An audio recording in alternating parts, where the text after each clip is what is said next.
আসসালামু আলাইকুম। সবাইকে ঈদুল ফিতরের অগ্রিম শুভেচ্ছা। এখন আমি এই মুহূর্তে যেখানে ক্যামেরা ধরে আছি, আপনারা সবাই এটাকে বাজার বলে ভুল করবেন না। এটা হচ্ছে একজনের শপিং। কার শপিং সেটা আমরা পরে বলছি, আগে আমরা শপিংগুলো সুন্দর করে দেখি কাছ থেকে। এই যে হচ্ছে ব্যাগ, হ্যাঁ, তার ব্যাগের মধ্যে মনে হয় কিছু টাকা অলরেডি জমা পড়েছে।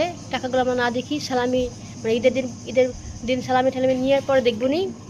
এখানে কয়েক রকমের চুড়ি আছে, দেখুন এখানে এক জোড়া কানের দুলও আছে, দেখতে পাচ্ছেন আপনারা, হ্যাঁ। আর কয়েক রকমের চুড়ি, হরেক রকমের চুড়ি। এত চুড়ি হয়তো বা আপনার কালেকশনে নাও থাকতে পারে। দেখুন এক জোড়া শু আছে এখানে, এরপরে তার মাথার ব্যান্ডও আছে। এরপরে আসি